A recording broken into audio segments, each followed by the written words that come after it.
여러분, 저는 사람을 오래 만나고 오래 살아보면서 한 가지를 분명히 알게 되었습니다. 재산이 많은 사람이 반드시 부자는 아닙니다. 오히려 내 편이 많은 사람이 진짜 부자입니다. 그런데 이 내 편이라는 것은 운 좋게 생기지 않습니다. 대부분은 말 한마디에서 만들어지고 말 한마디에서 무너집니다. 어떤 사람은 같은 말을 해도 상대가 고개를 끄덕이며 마음을 열고, 어떤 사람은 같은 뜻을 말해도 상대가 얼굴을 굳히며 멀어집니다. 그 차이가 능력일까요? 학벌일까요? 저는 그렇게 보지 않습니다. 그 차이는 결국 말의 방향과 말의 온도에서 생깁니다. 저도 젊을 때는 이런 착각을 했습니다. 나는 진심으로 말했는데 왜 상처를 받지? 좋은 뜻인데 왜 오해를 하지? 그래서 설명을 더 했습니다. 더 조목조목, 더 논리적으로, 더 친절하게. 그런데 이상하지요. 설명하면 할수록 관계가 풀리는 게 아니라 오히려 실타래처럼 더 꼬여버릴 때가 있습니다. 여러분도 그런 경험 있으십니까? 분명 같은 말인데도 누가 하면 피가 되고 살이 되는 조언이 되고 내가 하면 듣기 싫은 잔소리가 되는 순간 말입니다. 그때 사람은 스스로를 탓합니다. 내가 말주변이 없어서 그래. 괜히 나섰다가 상처받느니 조용히 지내자. 그리고 마음을 접습니다. 그런데 여러분, 저는 그게 성격 문제라고 생각하지 않습니다. 우리는 평생 착하게 말하라, 예의 있게 말하라, 상대를 이해하라는 교육은 받았지만 정작 어떻게 말해야 관계가 살아나는가를 배우지 못했습니다. 착한 말이 항상 좋은 말이 되는 것은 아닙니다. 이해하려는 마음이 항상 이해되는 결과로 이어지지도 않습니다. 인간관계는 마음만으로 유지되는 게 아니라 표현의 기술로도 유지됩니다. 그리고 그 기술은 나이가 들수록 더 필요합니다. 왜냐하면 나이가 들수록 관계는 넓어지기보다 줄어들기 쉽고 한번 틀어지면 다시 회복하기가 더 어려워지기 때문입니다. 오늘 저는 여러분께 아주 단순한 원리를 하나 말씀드리려고 합니다. 이 원리만 제대로 잡아도 미운 사람과의 관계가 풀릴 때가 많습니다. 특히 가족, 모임, 이웃, 직장, 동호회처럼 안 볼 수 없는 관계에서 큰 차이가 납니다. 여러분, 인간관계가 어려운 이유는 상대가 나빠서만이 아닙니다. 사실 더 큰 이유는 우리가 상대의 마음이 다치는 지점을 모르고 거기를 계속 건드리기 때문입니다. 마음이 다치는 지점은 아주 작은 데서 시작합니다. 말투 한 번, 표정 한 번, 단어 선택 한 번, 그리고 그 작은 것들이 쌓여서 저 사람은 나를 무시해, 저 사람은 나를 통제하려 해, 저 사람은 나를 평가해라는 결론으로 굳어집니다.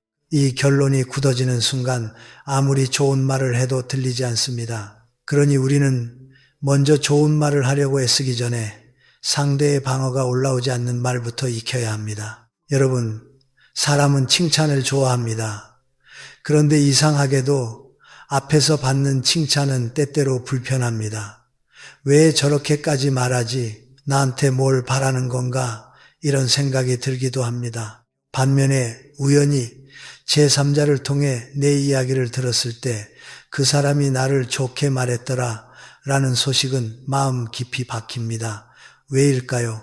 앞에서 하는 칭찬은 의도가 섞여 보이지만 뒤에서 전해지는 말은 의도가 없어 보이기 때문입니다. 여러분이 정말 사람의 마음을 얻고 싶다면 여기서 방향을 바꾸셔야 합니다. 내가 직접 잘해주겠다가 아니라 그 사람이 스스로 마음을 열게 만들겠다. 이 관점이 바뀌면 말이 바뀌고 말이 바뀌면 관계가 바뀝니다. 제가 아는 분 중에 문화센터 노래교실에 다니는 분이 계셨습니다. 그분이 하신 이야기가 참 인상 깊었지요. 거기에 유독 눈에 거슬리는 사람이 한 명 있었다고 합니다. 목소리는 크고 칭찬을 받으면 너스레를 떨고 자기 이야기로 분위기를 가져가고 때로는 남을 툭툭 건드리는 말도 한다는 겁니다. 여러분, 그런 사람을 보면 마음이 어떻습니까? 저 사람만 아니면 모임이 참 좋을 텐데 그런 생각이 올라옵니다. 그런데 그분이 어느 날 우연히 보게 된 장면 하나가 마음을 바꿨다고 합니다. 그 사람이 남들 없는 곳에서 목이 쉬어가며 연습을 하고 있더라는 겁니다. 그 순간 마음속에서 뭐가 풀렸습니다. 아, 저 사람도 그냥 잘난 척만 하는 게 아니구나. 저 사람은 저 사람대로 피나는 노력을 하고 있구나. 그리고 중요한 행동을 하나 했습니다. 그 사람 앞에서 칭찬을 더 하지 않았습니다. 오히려 수업이 끝나고 선생님과 다른 회원들이 모인 자리에서 그 사람이 없을 때 이렇게 말했습니다. 그분 진짜 대단하더라고요. 아까 보니까 목이 쉬도록 연습하시던데요. 노래를 잘하는 게 타고난 게 아니라 보이지 않는 데서 애쓰니까 잘하는 거겠죠. 열정 하나는 정말 인정해야 합니다. 여러분, 여기서 핵심은 칭찬이 아닙니다. 인정입니다. 그 사람의 노력과 마음을 있는 그대로 인정해 준 겁니다. 그리고 그 인정이 없는 자리에서 나왔다는 사실이 결정적입니다. 이 말은 돌고 돌아 결국 그 사람 귀에 들어갔습니다. 다음 주에 그 사람이 옆자리에 앉아 따뜻한 음료 하나를 건네며 마음을 열었다고 합니다. 사람들이 나를 오해하는데 내 노력 알아봐주는 사람은 당신뿐이다. 이렇게 말하며요. 관계가 그렇게 바뀌었습니다. 얄미웠던 사람이 가까운 사람이 되고 불편했던 사람이 든든한 편이 되었습니다. 여러분, 이게 말의 힘입니다. 그리고 이런 변화는 거창한 설득이나 긴 설명이 아니라 짧은 한 문장에서 시작됩니다. 특히 그 사람 앞에서가 아니라 그 사람 뒤에서라는 방향이 중요합니다. 여러분은 오늘부터 이렇게 해보십시오. 가족에게도 모임에서도 직장에서도 딱 한 번만 해보셔도 됩니다. 상대를 앞에 두고 달콤한 말을 늘어놓는 게 아니라 그 사람이 없는 자리에서 제3자에게 짧게 한마디를 건네는 겁니다. 며느리에게 직접 고생한다 말하기 쑥스러우면 아들에게 슬쩍 말하십시오. 요즘 그 사람 참 애쓴다. 친구에게 직접 말하기 못 적으면 다른 사람에게 말하십시오. 그래도 그 친구만한 친구기 없다. 여러분의 입에서 나간 그 말은 발이 없어도 천리를 가서 결국 다시 여러분에게 돌아옵니다. 그것이 존중이 되고 배려가 되고 나중에는 관계의 따뜻한 빚이 되어 돌아옵니다. 여러분, 우리는 흔히 인간관계에서 이겨야 한다, 인정받아야 한다, 내 뜻을 관철해야 한다에 마음을 씁니다. 하지만 제가 보기에는 관계를 살리는 사람은 다릅니다. 그들은 먼저 상대의 마음을 풀어주는 말을 한 번 던집니다. 그 한 번이 쌓이면 어느 순간 상대가 먼저 마음을 엽니다. 그리고 그때부터는 우리가 애써 말하지 않아도 관계가 스스로 굴러가기 시작합니다. 오늘 여러분께 드린 첫 번째 기술은 아주 단순합니다. 앞에서 말고 뒤에서 하라. 이것 하나만으로도 인간관계의 공기가 달라집니다. 우리가 늙는다는 것은 고집이 굳어지는 게 아니라 마음의 평수가 넓어지는 것이라고 저는 믿습니다. 그러니 오늘부터 말의 방향을 조금만 바꿔보십시오. 그 작은 변화가 여러분의 남은 삶을 사람이 모이는 삶으로 바꿔줄 것입니다. 여러분, 방금 일부에서 제가 말씀드린 것은 앞에서 말고 뒤에서 하라였습니다. 즉, 사람의 마음은 면전의 달콤한 말보다 우연히 전해 들은 인정에 더 깊이 움직인다는 이야기였죠. 그런데 현실에서 우리가 더 자주 부딪히는 장면은 따로 있습니다. 칭찬을 할 기회도 없이 상대가 먼저 나를 세워서 말을 던지는 순간입니다. 가족이든 친구든 이웃이든 때로는 가장 가까운 사람이 가장 아픈 말을 합니다. 그럴 때 여러분은 어떻게 하십니까? 같이 나를 세우면 싸움이 되고 억지로 참고 있으면 속이 썩습니다. 그래서 많은 분들이 이 나이에 사람 때문에 왜 이렇게 힘들어야 하나 하고 마음을 닫아버립니다. 그런데 여러분, 저는 여기서 관점을 하나만 바꿔보자고 말씀드리고 싶습니다. 사람의 말은 겉으로는 칼날처럼 날카로워도 그 속에는 종종 두려움, 걱정, 인정받고 싶은 마음이 섞여 있습니다. 문제는 그 마음이 서툴게 표현될 때 우리는 그 칼날만 보고 반응한다는 것입니다. 그러니 오늘 2부의 핵심은 이것입니다. 그 마음을 선의로 해석해서 돌려주라. 상대의 말 속에 숨은 의도를 내가 먼저 좋은 뜻으로 번역해서 되돌려주는 겁니다.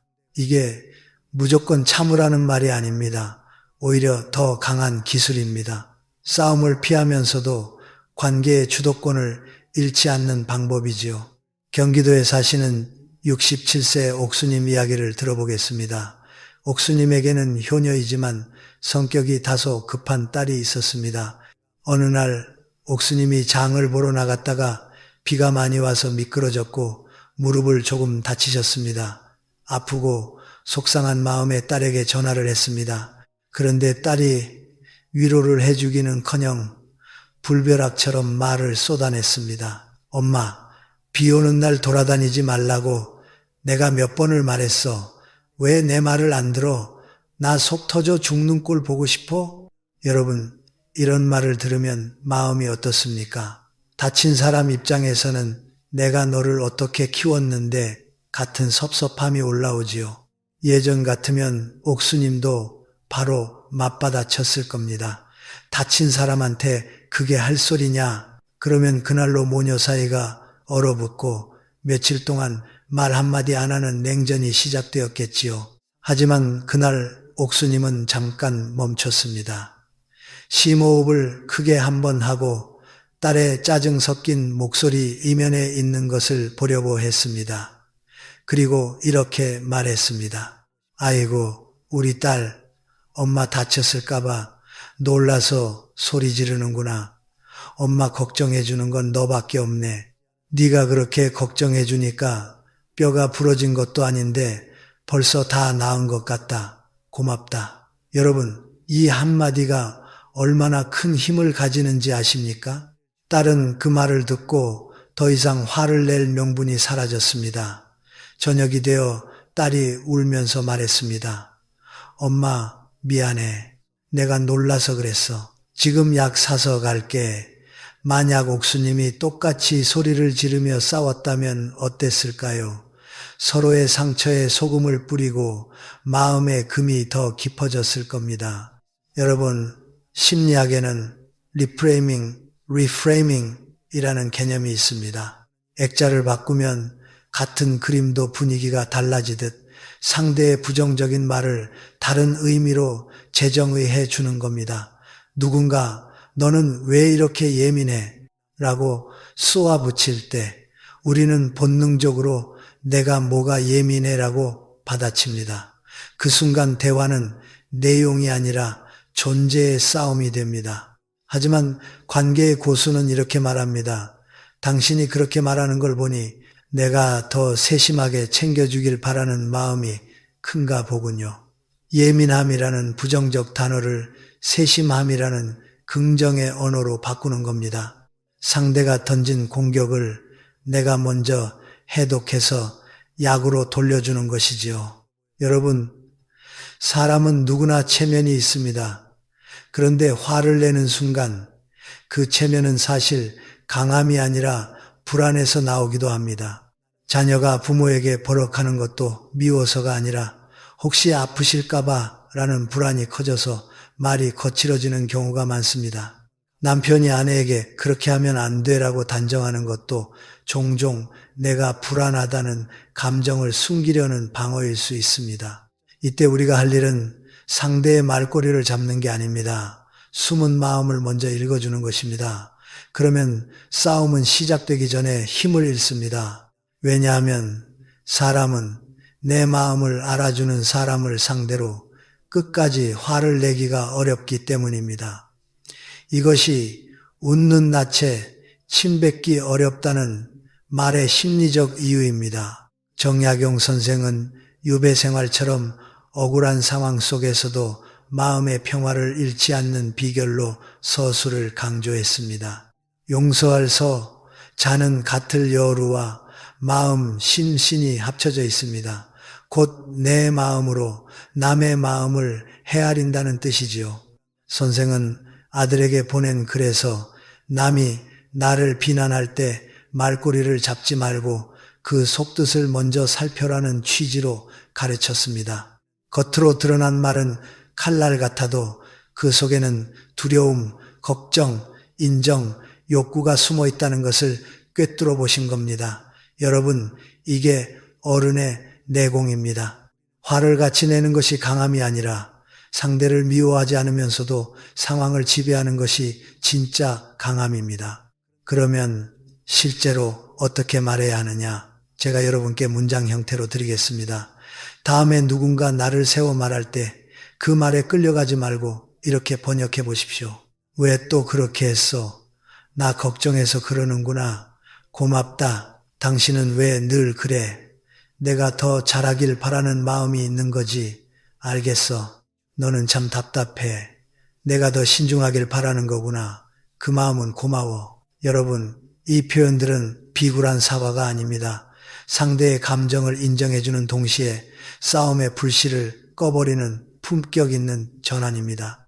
그리고 이렇게 한번 전환해주면 대화의 주도권이 돌아옵니다. 상대는 내가 너무 심했나 하고 스스로를 돌아보게 됩니다. 그때 비로소 여러분의 말이 들어갈 공간이 생깁니다. 여기서 중요한 경계가 하나 있습니다.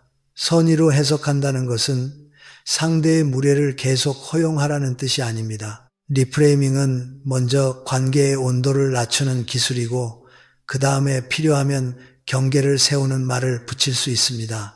예를 들어 이렇게요. 걱정해서 하는 말인 건 알아. 그래서 고맙다. 다만 그렇게 큰 소리로 말하면 나는 마음이 아프다. 우리 조금만 부드럽게 이야기하자. 여러분, 이게 품격입니다. 상대의 마음을 인정해 주면서도 나의 마음도 지키는 말입니다. 싸움 없이 경계를 세우는 것이죠.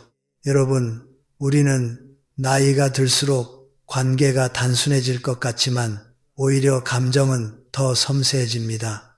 몸이 약해질수록 마음도 쉽게 상처받습니다. 그래서 말이 더 중요해집니다. 오늘 2부에서 제가 드린 것은 거창한 철학이 아닙니다. 상대의 부정적인 말을 걱정으로 번역해 되돌려주는 것.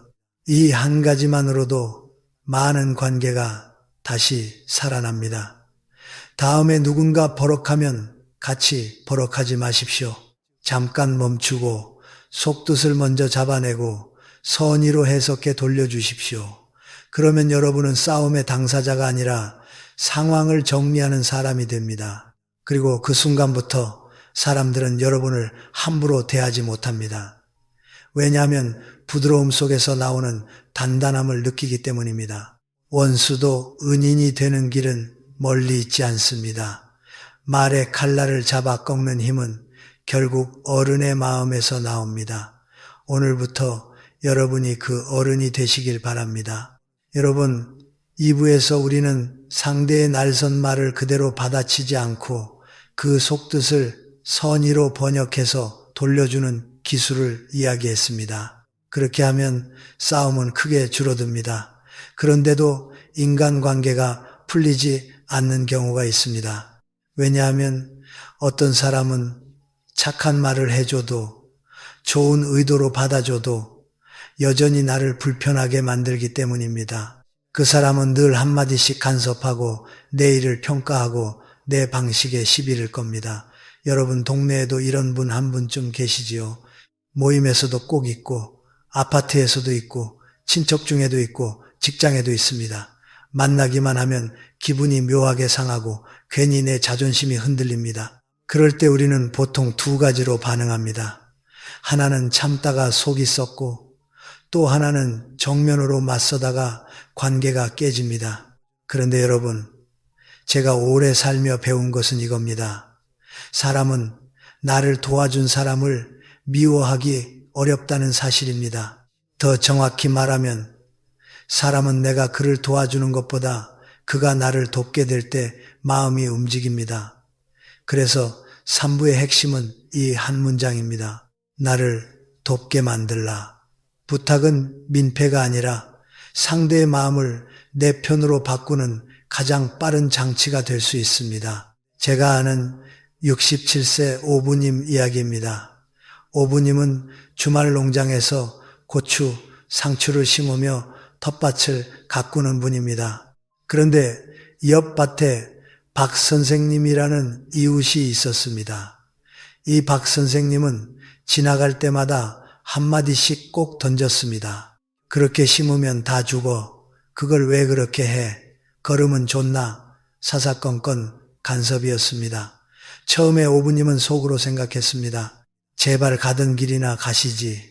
그래서 표정이 굳고 말수가 줄고 결국 두 사람은 서로 봐도 인사하지 않는 서먹한 관계가 되었습니다. 여러분도 이런 관계 아시지요? 얼굴은 자주 마주치는데 마음은 점점 더 멀어지고 마주칠 때마다 피곤해지는 관계 말입니다. 오부님도 처음에는 간섭하지 마세요라고 말하고 싶었습니다. 그런데 곰곰이 생각해보니 그렇게 하면 싸움이 커질 것 같았습니다. 그래서 오부님은 전략을 바꿨습니다. 어느 날 밭에서 일하던 박 선생님에게 다가가 음료수 하나를 건네며 이렇게 말했습니다. 선생님, 지난번에 보니까 선생님네 고추는 엄청 잘 크던데요. 비결이 뭐예요? 저는 아무리 해도 안 되네요. 한 수만 가르쳐 주세요. 여러분, 이 말이 어떤 힘을 가지는지 아십니까? 그 순간 박 선생님의 얼굴이 바뀌었습니다. 무뚝뚝하던 표정에 화색이 돌았고, 아니 뭐 대단한 건 아니고 하며 헛기침을 하더니 호미를 내려놓고 30분 동안이나 열정적으로 농사 강의를 해줬다고 합니다. 심지어 자기 밭에서 딴 오이와 가지까지 한 보따리 쥐어주며 모르면 또 물어봐 하고 가더랍니다. 그날 이후 두 사람의 관계가 어떻게 됐을까요?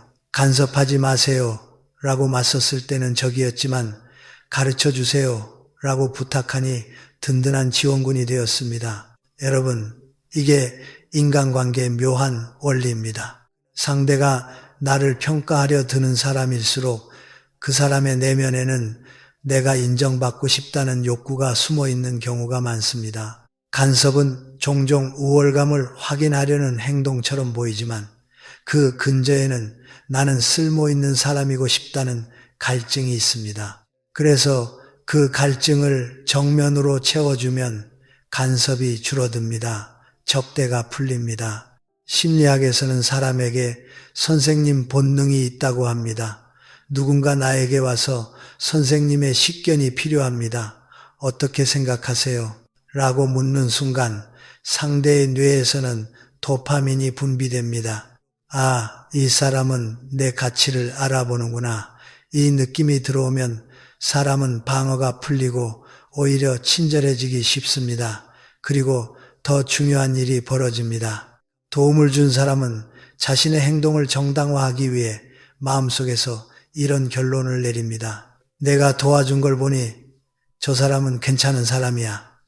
여러분, 이게 관계를 바꾸는 심리적 장치입니다. 상대는 나를 미워하던 마음에서 스스로 나를 괜찮은 사람이라고 재정의하게 됩니다. 그래서 부탁은 상대의 마음을 조작한다는 뜻이 아니라 상대가 스스로 좋은 사람이 되게 만드는 자리를 깔아주는 겁니다. 여러분, 우리는 부탁을 민폐라고 생각합니다.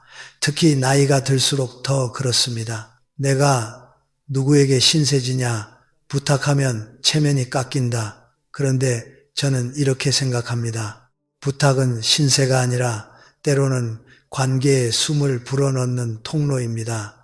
부탁은 상대에게 당신을 존중한다는 신호가 됩니다. 그리고 존중을 받은 사람은 쉽게 적이 되지 않습니다. 오히려 내가 저 사람을 챙겨줘야겠다는 마음이 생깁니다. 여기서 여러분이 오해하지 않으셔야 합니다. 부탁은 구걸이 아닙니다. 부탁은 나를 낮추는 말이 아니라 상대의 가치를 올려주는 말입니다. 핵심은 요청의 크기가 아닙니다. 아주 작은 조언이면 충분합니다. 예를 들어 모임에서 늘 말이 많은 사람이 있다면 그 사람에게 이렇게 물어보십시오. 선생님은 이런 상황이면 어떻게 하세요? 혹은 이웃에게 이렇게 말해 보십시오. 제가 이 부분이 약해서 그런데 선생님 의견이 궁금합니다. 이 말 한마디가 상대의 태도를 바꿀 때가 많습니다. 미국의 정치가 벤자민 프랭클린이 이런 취지의 말을 했지요. 한 번 친절을 베푼 사람은 또 다른 친절을 베풀 준비가 되어 있다. 사람 마음을 얻는 가장 확실한 방법은 내가 그를 도와주는 것이 아니라 그가 나를 돕게 만드는 것이라는 뜻입니다.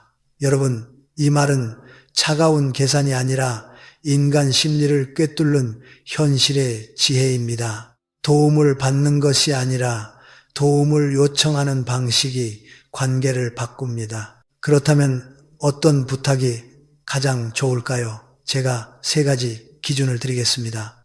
첫째, 상대가 자부심을 느낄 분야를 골라야 합니다. 농사를 잘하는 사람에게 농사 묻고, 요리를 잘하는 사람에게 요리 묻고, 사람 관계에 능한 사람에게 모임 분위기 묻는 겁니다. 사람은 자기 강점이 인정받을 때 마음이 열립니다. 둘째, 시간을 많이 빼앗지 않는 부탁이 좋습니다. 한수만 가르쳐 주세요. 짧게 조언만 주세요. 이런 표현은 상대가 부담 없이 도와주게 합니다. 부담이 크면 방어가 생기지만 부담이 작으면 친절이 나옵니다. 셋째, 부탁 뒤에는 반드시 감사로 마무리해야 합니다. 덕분에 큰 도움이 됐습니다. 선생님 말씀 듣고 길이 보였습니다. 이런 한 문장은 관계에 신뢰를 쌓습니다. 상대는 내가 의미 있는 일을 했구나 하고 만족합니다. 여러분, 오늘 3부의 결론은 간단합니다. 갈등을 줄이는 데서 멈추지 말고 관계를 내 편으로 돌리는 방법을 쓰십시오. 그 방법이 무엇이냐? 나를 돕게 만들라. 상대에게 도움을 청하는 순간 그 사람은 내 인생의 방해꾼에서 조력자로 자리를 옮길 수 있습니다. 물론 모든 사람이 바뀌는 것은 아닙니다. 그러나 놀랍게도 많은 관계가 이 한 가지로 부드러워집니다. 특히 모임에서, 이웃에서, 가족 사이에서 늘 간섭하던 사람이 은근히 챙겨주는 사람으로 변하는 경우가 생깁니다. 여러분, 오늘 딱 한 번만 해보십시오. 내가 불편해하던 그 사람에게 아주 작은 조언을 구해보는 겁니다. 선생님이라면 어떻게 하시겠어요? 이 한 문장이 천하의 악연을 은인으로 바꾸는 첫걸음이 될 수 있습니다. 여러분, 3부에서 우리는 나를 돕게 만들라는 이야기를 했습니다. 부탁은 민폐가 아니라 상대의 선생님 본능을 깨워서 관계의 위치를 바꾸는 기술이라고 말씀드렸죠. 그런데요, 부탁을 해도 안 풀리는 관계가 있습니다. 상대는 내가 뭘 해도 끝까지 옳고 그름을 따지려 하고 말싸움에서 이기려 들고 내 말에 논리적 허점을 찾아 공격합니다. 이런 사람과 대화하면 어떤 기분이 드십니까? 내가 말 한마디 하면 10마디로 돌아온다. 말 섞는 순간 내가 지는 기분이다. 그래서 점점 말을 줄이고 결국에는 관계 자체를 피하게 됩니다. 그런데 여러분, 저는 여기서 꼭 드리고 싶은 말이 있습니다. 인간관계에서 이기는 사람이 반드시 잘 사는 사람은 아닙니다. 오히려 관계에서 끝까지 이기려는 사람은 결국 사람을 잃는 경우가 많습니다. 반대로 관계에서 한 걸음 져주는 사람은 이상하게도 시간이 지나면 더 큰 것을 얻습니다. 그래서 정약용 선생이 남긴 말 중에 제가 참 좋아하는 표현이 있습니다. 소인은 이기려 하고 군자는 져주려 한다. 이 말의 핵심은 비굴하게 참아라가 아닙니다. 저주되 주도권을 잃지 말라입니다. 오늘 4부에서는 그 기술을 아주 구체적으로 말씀드리겠습니다. 여러분, 사람은 대화에서 무엇을 원할까요? 사실 내용보다 더 큰 것이 있습니다. 바로 내 존재가 인정받는 느낌입니다. 심리학에서는 이것을 심리적 산소라고도 부릅니다. 숨이 막히면 사람이 공격적으로 변하듯 대화에서 인정받지 못하면 사람은 심리적으로 질식하고 살기 위해 더 날카로워집니다. 그래서 누군가가 내 말을 자꾸 끊고 그건 틀렸어, 말이 안 돼, 현실성이 없어 라고 하면 내용이 아니라 내 존재가 부정당한 느낌이 들지요. 그러면 우리도 본능적으로 방어합니다. 그리고 싸움은 시작됩니다. 여러분이 앞으로 해야 할 일은 딱 하나입니다. 상대가 옳고 그름을 따지며 달려올 때 그 칼끝을 정면으로 막지 마십시오. 정면으로 막는 순간 서로 더 세게 찌릅니다. 대신 칼끝을 옆으로 흘려야 합니다. 그 방법이 무엇이냐? 먼저 인정하고 그 다음에 내 말을 하라. 이게 군자의 기술입니다. 지는 척하면서 사실은 대화의 방향을 내 쪽으로 가져오는 방식이지요. 직장인 김 팀장 이야기를 들려드리겠습니다. 김 팀장은 논리적이고 똑똑하기로 소문난 사람이었습니다. 후배들이 아이디어를 내면 그건 현실성이 없어 데이터 가져와 라고 자르는 일이 많았습니다. 본인은 합리적이라고 생각했습니다. 그런데 어느 날 후배들이 자신만 빼고 회식을 한다는 사실을 알게 됐습니다. 김 팀장은 충격을 받았습니다. 내가 뭐 그렇게 잘못했나? 그런데 곰곰이 떠올려 보니 후배들 입장에서는 늘 자기 생각이 무시당했다는 느낌을 받았던 겁니다. 김 팀장은 화법을 바꿨습니다. 후배가 엉뚱해 보이는 의견을 내도 예전처럼 잘라내지 않고 이렇게 말했습니다. 내 입장에서는 그렇게 생각할 수도 있겠네. 여러분, 이 한 문장이 무슨 일을 할까요? 상대의 뇌에 산소를 넣어줍니다. 아, 내 생각이 인정받았다. 그 순간 편도체가 진정되고 전두엽이 다시 작동합니다. 그러면 사람은 공격할 필요가 없어집니다. 공격성이 내려갑니다. 그리고 김 팀장은 그 다음에 조용히 자기 의견을 덧붙였습니다. 그런데 이런 조건에서는 이렇게 바꾸면 더 좋아질 것 같아. 놀랍게도 후배들이 이렇게 반응했습니다. 팀장님, 제가 그 부분은 미처 생각 못했네요. 팀장님 말씀대로 수정하겠습니다. 김 팀장은 그때 깨달았습니다. 옳은 말로 이기는 건 하수고 져주면서 내 뜻을 관철하는 게 고수구나. 여러분, 관계에서 자꾸 싸우는 이유는 내용이 틀려서가 아닙니다. 상대의 존재를 부정했기 때문입니다. 그건 틀렸어 라고 말하는 순간 상대는 내 의견이 아니라 내 존재가 공격받았다고 느낍니다. 그러면 본능적으로 방어 태세를 갖춥니다. 그래서 더 강하게 밀어붙이고 더 크게 소리치고 더 끝까지 가려고 합니다. 반대로 그럴 수도 있겠네요. 한마디는 상대를 살립니다. 숨을 쉬게 해줍니다. 숨을 쉬게 해준 사람에게 사람은 쉽게 칼을 휘두르지 못합니다. 정약용 선생은 관계에서 옳고 그름을 따지는 것을 경계했습니다. 법정에서는 판사가 옳고 그름을 가리지만 인간관계에서는 그런 태도가 결국 관계를 말려 죽인다고 보았습니다. 그래서 군자는 져주려 한다고 했습니다. 여기서 져준다는 것은 굴복이 아닙니다. 상대의 마음을 먼저 살려주는 것입니다. 마음이 살아야 말이 들어가고 말이 들어가야 변화가 생깁니다. 마음을 죽여놓고 옳은 말만 던지면 옳은 말은 옳은 말대로 남고 관계는 죽습니다. 그렇다면 여러분이 실제로 써먹을 문장을 드리겠습니다. 말이 꼬일 때, 상대가 따지며 달려올 때 아래의 순서를 쓰십시오. 인정한 문장. 그렇게 생각하실 수 있겠네요. 그 입장에서는 충분히 그럴 만합니다. 그 부분은 이해가 됩니다. 내 기준 한 문장. 저는 이렇게 보면 어떨까 싶습니다. 다만 제 입장에서는 이런 점이 걱정됩니다. 그래도 저는 이쪽이 더 안전하다고 봅니다. 함께 가는 제안 한 문장, 우리 둘 다 편한 방향으로 이렇게 조정해 볼까요? 그렇다면 중간에서 이렇게 해보면 어떨까요? 당신 생각도 살리고 제 걱정도 줄이는 방식이 이거 같습니다. 여러분, 이 세 단계는 싸움의 구조를 바꿉니다. 상대가 공격하고 나는 방어하는 구조가 아니라 같이 해결하는 구조로 전환됩니다. 그러면 상대는 더 이상 적이 아니라 협상 상대가 됩니다. 관계가 살아납니다. 여기서 아주 중요한 경고를 하나 드리겠습니다. 인정은 아첨이 아닙니다. 당신이 옳다라고 말하라는 게 아닙니다. 당신의 마음이 이해된다라고 말하라는 겁니다. 그 차이를 꼭 기억하십시오. 우리는 상대가 틀렸다고 느끼면 상대 마음까지 틀렸다고 말해버리는 실수를 합니다. 그러나 마음은 틀리고 맞는 대상이 아닙니다. 마음은 그냥 존재합니다. 그 마음을 인정해주면 대화는 부드러워집니다. 여러분, 나이가 든다는 건 저는 마음의 평수가 넓어지는 것이라고 생각합니다. 바다가 강물을 다 받아들이듯 큰 그릇을 가진 사람이 결국 사람을 얻습니다.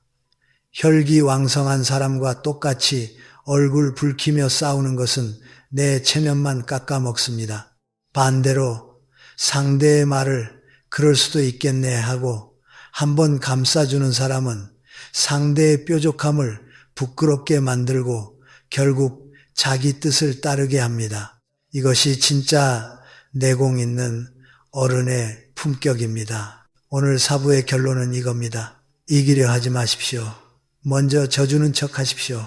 그리고 그 져줌으로 상대의 마음을 살리고 그 다음에 내 말을 하십시오. 그렇게 하면 여러분은 싸움에서 지는 사람이 아니라 관계를 지키는 사람이 됩니다. 그리고 이상하게도 그런 사람이 결국 더 큰 존중을 받습니다. 여러분, 사부에서 우리는 소인은 이기려 하고 군자는 져주려 한다는 말을 중심으로 먼저 인정하고 그 다음 내 의견을 말하는 타당화의 기술을 배웠습니다. 그런데요, 관계는 기술을 잘하는 것만으로 유지되지 않습니다. 더 무서운 것이 있습니다. 내가 공들여 쌓아 올린 신뢰와 호감이 습관처럼 내뱉는 한마디로 와르르 무너질 때가 있다는 겁니다. 사람은 큰 사건 때문에 멀어지기도 하지만 실제로는 아주 사소한 말 때문에 정이 떨어졌다는 결론을 내리는 경우가 많습니다.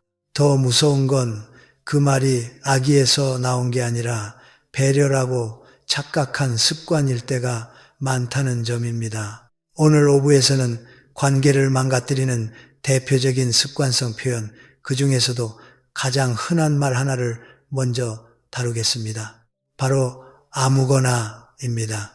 여러분, 아무거나는 겉으로 보면 착하고 배려 깊은 말처럼 보입니다. 난 까다롭지 않아. 상대가 편한 대로 해. 이런 의미로 생각하지요. 그런데 관계에서는 이 말이 종종 정반대로 작동합니다. 왜냐하면 아무거나는 실제로 상대에게 선택의 책임과 부담을 전가하기 때문입니다. 사람은 메뉴를 고르는 게 어렵다기보다 잘못 고르면 욕먹을까봐 피곤해집니다. 그 부담을 한쪽이 계속 떠안으면 결국 마음속에서 이런 생각이 생깁니다. 저 사람과 있으면 내가 늘 신경을 써야 해. 그러면 정이 떨어집니다. 여러분, 옛말에 과공비례 고공회리라는 말이 있습니다. 지나친 공손함은 예의가 아니라는 뜻이지요. 인간관계에서도 마찬가지입니다. 지나친 양보, 지나친 네가 정해는 배려가 아니라 무책임으로 들릴 때가 있습니다. 특히 가까운 사이일수록 그렇습니다. 가족끼리, 친구끼리, 모임 사람끼리 아무거나가 반복되면 상대는 점점 지칩니다. 왜냐하면 아무거나는 사실상 이런 말로 들릴 수 있기 때문입니다. 나는 책임지기 싫다. 네가 결정해라. 제가 아는 70세 김 선생님 이야기입니다. 김 선생님은 본인을 아주 소탈한 사람이라고 자부했습니다. 친구들이 점심 뭐 먹을까 물으면 늘 이렇게 말했지요. 난 아무거나. 자네들 먹는 거 먹지. 여러분도 이런 말 자주 하시죠? 김 선생님은 그게 배려라고 믿었습니다. 그런데 어느 순간부터 이상한 일이 벌어졌습니다. 점심시간이 되면 친구들이 슬쩍슬쩍 김 선생님을 피하는 겁니다. 어떤 날은 김 선생님이 화장실 다녀온 사이에 친구들이 자기들끼리만 밥을 먹으러 가버리기도 했습니다. 김 선생님은 너무 섭섭해서 친구에게 따졌습니다. 아니, 어떻게 나만 빼놓고 가나? 내가 반찬 투정을 하나 돈을 안 내나. 그때 친구가 한숨을 쉬며 말했습니다. 이 사람아, 자네랑 밥 먹으러 가면 머리가 아파서 그래. 국밥 먹자고 하면 어제 먹었다 하고 입으로는 아무거나라면서 속으로는 까다롭잖아. 누가 자네 비위 맞추겠나. 자네는 아무거나가 아니라 다 싫어처럼 느껴져. 여러분, 이 말이 얼마나 뼈아픈지 아십니까? 김 선생님은 망치로 머리를 맞은 기분이었다고 합니다. 본인은 까다롭게 굴지 않으려고 아무거나를 말했지만 실제로는 친구들이 제안하는 메뉴마다 은연중에 부정적인 반응을 보였던 겁니다. 그건 별로, 그건 어제 먹었지, 그건 좀, 이런 작은 표정과 말이 쌓이면 상대는 이렇게 느낍니다. 결국 내가 다 맞춰야 하는구나. 그날 이후 김 선생님은 태도를 바꿨습니다. 어느 날 점심시간이 되자 먼저 이렇게 말했습니다. 오늘은 날도 쌀쌀한데 칼국수 한 그릇 어때? 내가 쏠게. 먼저 메뉴를 제안하고 책임을 지고 분위기를 열었습니다. 그러자 친구들이 반색하며 그거 좋지 하고 따라왔습니다. 그 이후 김 선생님은 친구들 사이에서 메뉴 대장이 되었다고 합니다. 여러분, 관계가 회복된 겁니다. 왜요? 김 선생님이 더 착해져서가 아닙니다. 오히려 반대입니다. 더 분명해졌기 때문입니다. 취향을 숨기지 않고 선택을 떠넘기지 않고 관계의 부담을 나눴기 때문입니다. 여러분, 인간관계에서 진짜 배려는 아무거나가 아닙니다. 진짜 배려는 구체성입니다. 상대를 편하게 해주는 것은 무조건 양보가 아니라 선택의 범위를 좁혀주는 안내입니다. 예를 들어 상대가 뭐 드실래요? 라고 물으면 정답을 딱 찍지 못하겠으면 이렇게 말해도 됩니다. 면보다는 밥이 좋습니다. 국물 있는 게 좋네요. 매운 건 오늘은 좀 피하고 싶습니다. 이 정도만 말해도 상대는 훨씬 편해집니다. 왜냐하면 방향이 생기거든요. 상대는 내 마음을 읽느라 에너지를 쓰지 않아도 됩니다. 여러분, 많은 관계가 깨지는 이유는 큰 잘못이 있어서가 아닙니다. 작은 말이 반복되면서 상대가 계속 부담을 떠안기 때문입니다. 아무거나는 그 대표적인 말입니다. 특히 나이가 들수록 관계는 편안함을 기준으로 정리됩니다. 젊을 때는 의리로 만나도 나이가 들면 만나고 나서 마음이 편한 사람을 찾게 됩니다. 그러니 여러분이 사람을 잃고 싶지 않다면 이 말부터 바꾸셔야 합니다. 오늘부터 연습해 보십시오. 아무거나 대신 두 가지 보기를 말하는 겁니다. 나는 오늘은 밥이 좋네. 아니면 국수도 괜찮고 뜨끈한 게 좋네. 설렁탕이나 칼국수 어때? 이렇게만 바꿔도 상대는 이 사람은 같이 있기 편하다라고 느낍니다. 편안함은 관계를 살리고 관계를 오래 가게 합니다. 여러분, 관계에서 가장 큰 배려는 내가 다 맞출게가 아닙니다. 내 마음을 분명히 말해줘서 네가 편하게 결정하게 해줄게입니다. 그게 진짜 어른의 배려입니다. 그리고 그 배려는 한마디에서 시작됩니다. 아무거나를 끊고 이런 쪽이 좋아요로 바꾸는 것. 오늘부터 이 한 가지만 바꾸셔도 사람들은 여러분 곁에 더 오래 남을 것입니다. 여러분, 5부에서 우리는 관계를 무너뜨리는 습관의 말 아무거나를 다뤘습니다. 겉으로는 배려처럼 보이지만 실제로는 선택의 부담을 상대에게 떠넘겨 피로를 쌓는 말이었지요. 오늘 6부에서는 그보다 더 위험한 말, 많은 가정과 관계를 조용히 망가뜨리는 표현을 다루겠습니다. 바로 솔직히 말해서입니다. 여러분, 솔직히라는 말은 듣기엔 깨끗해 보입니다. 거짓이 없고 정직하고 있는 그대로 말하는 것 같지요. 그런데 관계에서는 이 단어가 칼집이 없는 칼이 되는 경우가 많습니다. 왜냐하면 솔직히 뒤에 오는 말은 대개 상대를 평가하거나 판정하는 말이기 때문입니다. 솔직히 말해서 그건 별로야. 솔직히 너는 너무 느려. 솔직히 당신은 센스가 없어. 이런 말은 말하는 사람 입장에서는 사실일지 모르지만 듣는 사람에게는 사형 선고처럼 들릴 때가 있습니다. 더 무서운 건 말하는 사람은 마음속에서 이렇게 면죄부를 만든다는 겁니다. 나는 솔직하게 말했을 뿐이야. 악의는 없어. 그러나 듣는 사람은 다릅니다. 악의가 없었다고 해서 상처가 없는 건 아니지요. 제가 아는 65세 동현님 이야기입니다. 동현님은 평생 대쪽 같은 성격으로 살아온 분이었습니다. 거짓말을 못하고 포장해서 말하는 것을 답답해했습니다. 그래서 무슨 말을 하든 솔직히 말해서로 시작하는 습관이 있었습니다. 어느 날 아내분이 오랜만에 미용실에 다녀와 머리를 하고 기분 좋게 들어왔습니다. 그리고 남편에게 이렇게 묻습니다. 여보, 나 머리 어때? 좀 젊어 보여. 여러분이라면 이때 뭐라고 하시겠습니까? 마음에 안 들어도 분위기 봐서 예쁘네 한마디 하는 분들도 많습니다. 그런데 동현님은 눈치 없이 이렇게 말해버렸습니다. 솔직히 말해서 당신 얼굴이 커서 그 머리 하니까 더 넙대대해 보여. 여러분, 저는 그 순간의 정적이 눈에 보이는 듯합니다. 아내 얼굴이 흑빛이 되고 그날부터 방문을 걸어 잠그고 말이 없어졌다고 합니다. 동현님은 3일 동안 라면만 끓여 먹으며 뼈저리게 후회했습니다. 그리고 친구에게 하소연했지요. 나는 거짓말을 못해. 솔직히 말했을 뿐인데 왜 이렇게까지 화를 내? 그때 친구가 혀를 차며 이렇게 말했습니다. 이 친구야, 그럴 땐 솔직히가 아니라 내 생각엔이라고 하는 게 좋아. 내 생각엔 당신은 생머리가 더 우아한 것 같아 라고 했으면 밥상이 달라졌을걸. 여러분, 여기서 핵심은 진실을 말하느냐 마느냐가 아닙니다. 진실을 어떤 옷을 입혀 내보내느냐의 문제입니다.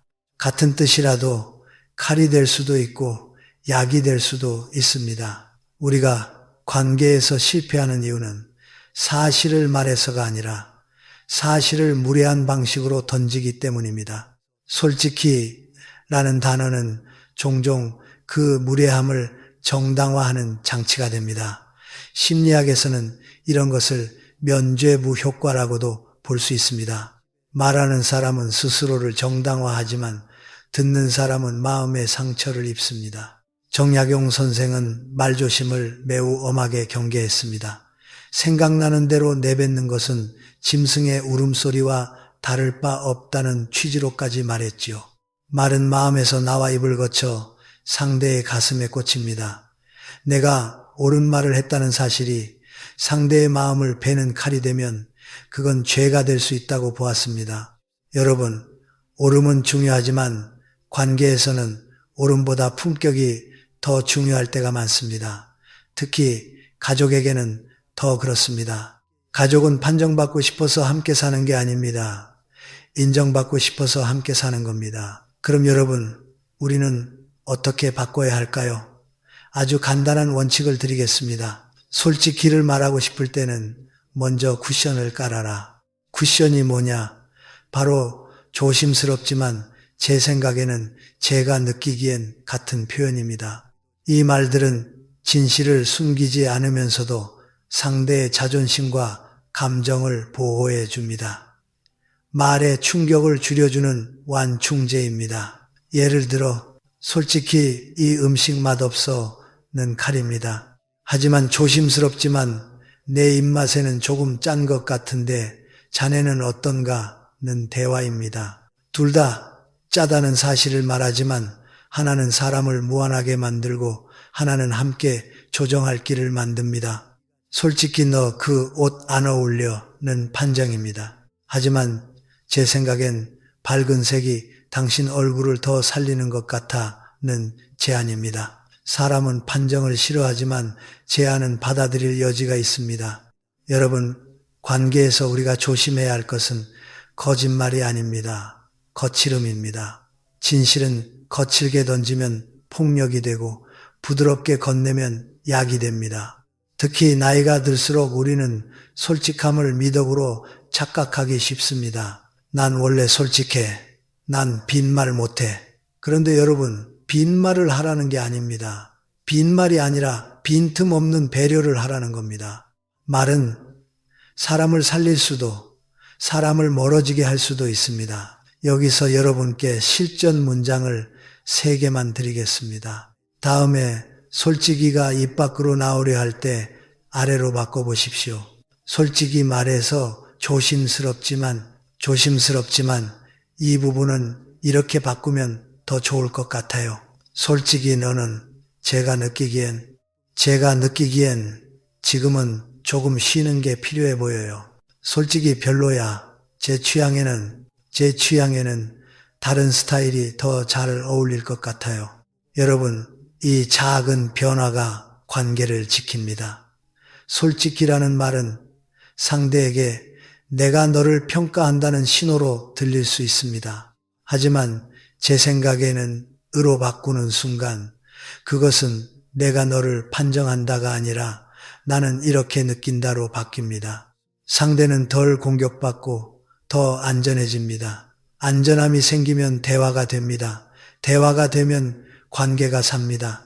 오늘 6부의 결론은 이겁니다. 솔직함은 상대가 원할 때만 약이 됩니다. 상대가 원하지 않는 솔직함은 아무리 선의로 포장해도 폭력이 될 수 있습니다. 그러니 여러분, 진실을 말하되 그 진실에 예의라는 옷을 입혀 보내십시오. 그 한마디의 품격이 여러분의 남은 인간관계를 지켜줄 것입니다. 여러분, 6부에서 우리는 관계를 상처내는 말, 솔직히 말해서를 다뤘습니다.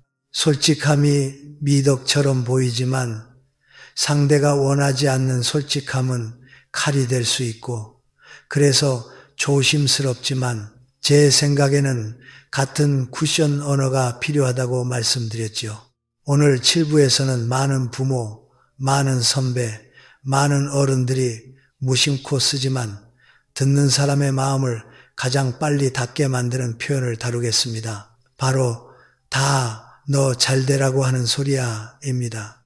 여러분, 이 말은 겉으로는 사랑입니다. 걱정입니다. 배려입니다. 말하는 사람은 진심으로 그렇게 믿습니다. 그런데 이상하게도 이 말을 들은 사람은 고마워하기보다 숨이 막히고 화가 나고 멀어지고 싶어 합니다. 왜 그럴까요? 이유는 간단합니다. 이 말 속에는 종종 통제가 숨어 있기 때문입니다. 너를 위해서라는 말은 아름답지만 듣는 사람 귀에는 이렇게 번역되기도 합니다. 내 말이 정답이고 너는 따라야 한다. 그러면 사람은 즉시 심리적 저항을 일으킵니다. 인간은 누구나 자기 인생의 운전대를 스스로 잡고 싶어 하거든요. 심리학에는 심리적 저항, reactance 이라는 개념이 있습니다. 누군가 내 자유를 빼앗으려 한다고 느끼는 순간 사람은 본능적으로 반발합니다. 공부해라 하면 더 하기 싫고, 결혼해라 하면 더 안 하고 싶고, 그 사람 만나지 마 하면 더 만나고 싶어지는 것이 인간 마음입니다. 특히 다 너 잘되라고 하는 소리야 라는 말은 의도와 상관없이 상대의 자유를 침범하는 느낌을 줄 때가 많습니다. 그래서 고마움보다 반발이 먼저 올라오는 겁니다. 저도 비슷한 경험이 있습니다. 직장에서 후배가 시행착오를 겪으며 힘들어하는 모습을 보면 선배로서 안타까운 마음이 들지요. 그래서 제가 이렇게 말한 적이 있습니다. 그건 그렇게 하면 안 돼. 이렇게 하는 게 나아. 다 너 고생하지 말라고 이야기해 주는 거야. 저는 좋은 뜻이라고 생각했습니다. 그런데 평소 순둥하던 후배가 조용히 이렇게 말했습니다. 선배님, 방식이 효율적인 건 알아요. 하지만 저도 제 방식대로 한번 부딪혀 보고 싶어요. 여러분, 그 순간 저는 머리를 한 대 얻어맞은 것 같았습니다. 아, 내가 선이라는 이름으로 이 사람의 성장 기회를 빼앗으려 했구나. 이 사람 인생의 운전대를 내가 뺏으려 했구나 하고요. 여러분, 우리는 종종 상대를 돕는다고 하면서 사실은 내 불안을 해결하려 할 때가 있습니다. 자식이 실수할까봐 불안하고, 후배가 실패할까봐 불안하고, 배우자가 내 기준에 맞지 않을까봐 불안합니다. 그래서 너를 위해서 라는 말을 붙여 내 불안을 정당화합니다. 그런데 듣는 사람은 그 불안을 정확히 느낍니다. 이건 나를 위한 말이 아니라 저 사람 마음 편하라고 하는 말이구나. 그래서 마음이 다치는 겁니다. 서울에 사시는 65세 영자님 이야기입니다. 영자님은 딸네 집에 가서 살림을 도와주곤 했습니다. 그런데 사위가 주말마다 늦잠을 자는 것이 눈에 거슬렸습니다. 그래서 툭툭 이런 말을 했습니다. 자네는 주말에 자기 개발도 안 하나? 다 자네 잘 되라고 하는 소리일세. 사위는 겉으로는 웃었지만 점점 처가 방문을 줄였습니다. 결국 딸이 울면서 말했습니다. 엄마, 제발 그만 좀 해. 김서방이 엄마 무서워서 우리 집 오기 싫대. 영자님은 억울했습니다. 나는 미워서 그런 게 아니고 다 잘 살라고 그런 건데. 그런데 며칠 밤을 생각하다가 깨달았습니다. 그 말은 사위를 위한 말이 아니라 사실은 내 기준대로 살게 하고 싶은 욕심이었다는 것을요. 그 후 영자님은 방법을 바꿨습니다. 잔소리를 멈추고 말없이 따뜻한 밥상을 차려주고 조용히 용돈을 쥐어주며 이렇게 말했습니다. 힘들지 밖에서 따뜻한 거라도 사 먹어. 그러자 사위가 오히려 죄송한 마음이 들어서 주말에 더 일찍 일어나 청소도 하고 더 부지런해졌다고 합니다. 여러분, 참 아이러니하지요. 잔소리로 통제하려 할 때는 멀어지고 믿어줄 때는 오히려 스스로 변합니다. 이것이 인간의 마음입니다. 정약용 선생은 당대 최고의 지성이었지만 함부로 남을 가르치려 들지 않았습니다. 오히려 선생은 상대가 스스로 표현하려 애쓰지 않으면 열어주지 않는다는 태도를 강조했습니다. 쉽게 말해 상대가 도와주세요. 어떻게 하면 좋을까요? 라고 묻기 전까지는 함부로 입을 열지 말라는 뜻입니다. 왜냐하면 원하지 않는 조언은 밥을 억지로 떠먹이는 것과 같기 때문입니다. 배부른 사람에게 억지로 떠먹이는 밥은 고문입니다. 듣는 사람도 말하는 사람도 지칩니다. 여러분, 그렇다면 우리는 이 말을 어떻게 바꿔야 할까요? 핵심은 간단합니다. 다 너 잘 되라고 라는 말 대신 선택권을 상대에게 돌려주는 말을 써야 합니다. 상대의 자유를 인정하는 순간 심리적 저항은 줄어듭니다. 제가 실전 문장으로 드리겠습니다. 다 너 잘 되라고 하는 말이야. 나는 네가 걱정돼서 이렇게 느꼈어. 판단이 아니라 감정으로 말합니다. 정답이 아니라 마음을 말하면 상대는 덜 공격받습니다. 내 말대로 해. 내 선택을 존중해. 다만 내 생각은 이래. 선택권을 주면 상대는 오히려 내 말을 들을 여유가 생깁니다. 너 그러다 큰일 난다. 필요하면 언제든 내가 도와줄게. 통제 대신 지원을 말하면 관계가 따뜻해집니다. 여러분, 가장 지혜로운 어른은 정답을 주는 사람이 아닙니다. 안전한 공간을 주는 사람입니다. 자식이든 후배든 배우자든 사람은 안전하다고 느낄 때 성장합니다. 반대로 통제받는다고 느끼면 성장 대신 방어를 합니다. 그러니 다 너 잘 되라고 라는 말이 입 밖으로 나오려 할 때 한 번만 멈추십시오. 그리고 이렇게 바꿔보십시오. 네가 어떻게 하든 나는 네 편이야. 이 말은 통제가 아니라 지지입니다. 지지는 사람을 살리고 관계를 살립니다. 오늘 7부의 결론은 이겁니다. 선의는 명분이 아닙니다.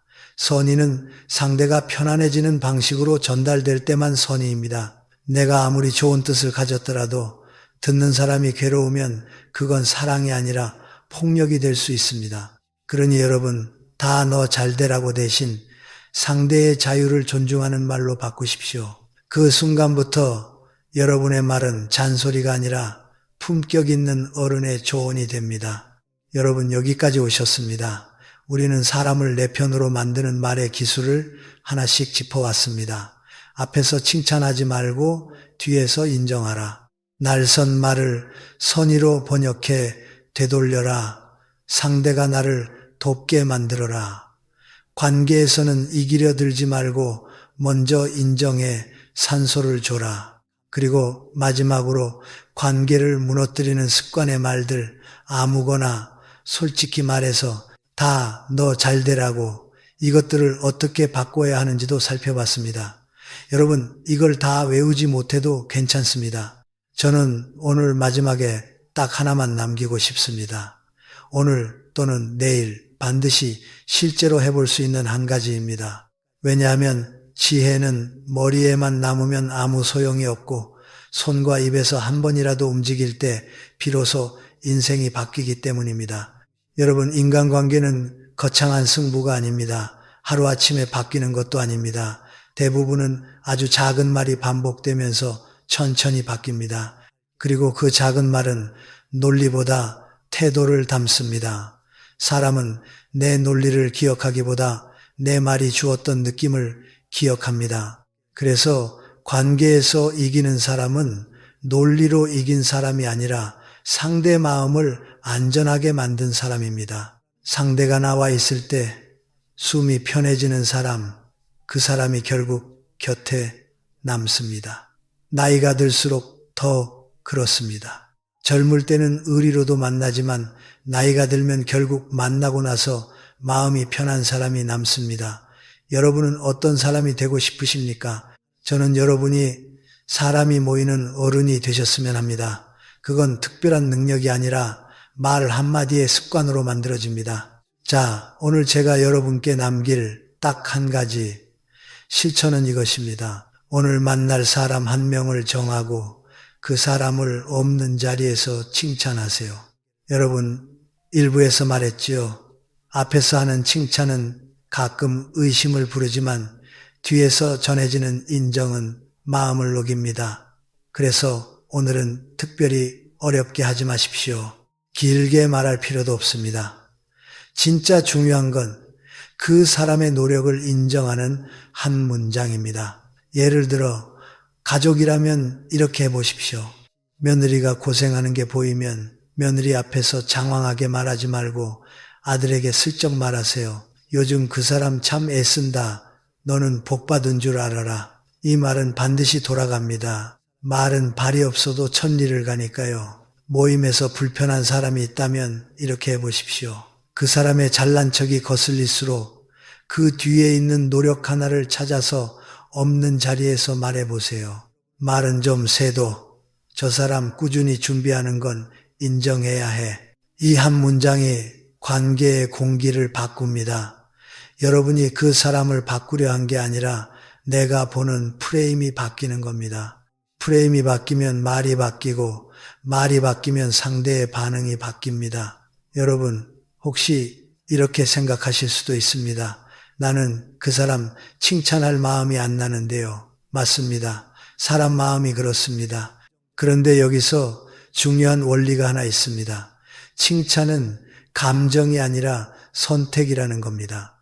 칭찬은 좋아하는 마음에서만 나오는 게 아닙니다. 때로는 내가 나를 지키기 위해 하는 선택입니다. 내가 관계에서 상처받지 않기 위해, 내가 마음의 평화를 지키기 위해, 내가 불필요한 악연을 만들지 않기 위해 하는 선택입니다.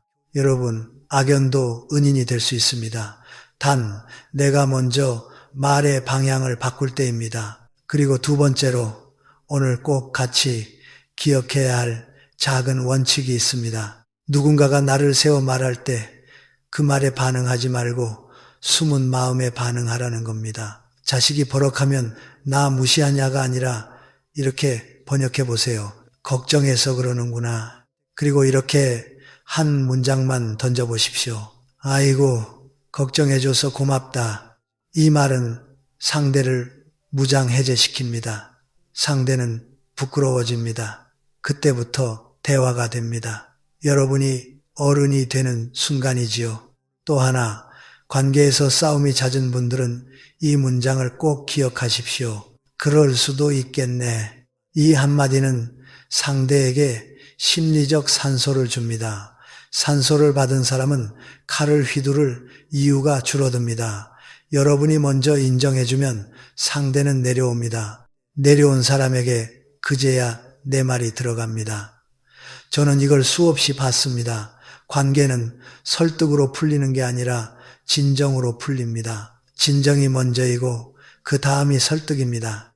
여러분, 이제 마지막 질문을 드리겠습니다. 여러분은 남은 인생에서 옳은 사람으로 살고 싶으십니까? 아니면 사람이 남는 사람으로 살고 싶으십니까? 저는 후자를 권합니다. 옳음은 혼자서도 가질 수 있지만 사람은 혼자서 지킬 수 없기 때문입니다. 인생의 후반부에 가장 무서운 가난은 돈의 가난이 아니라 관계의 가난입니다. 그 가난을 막는 가장 확실한 보험이 무엇이냐? 거창한 인맥이 아니라 오늘부터 바뀌는 말 한마디의 습관입니다. 그러니 여러분, 오늘 이 영상이 끝나면 이렇게만 하십시오.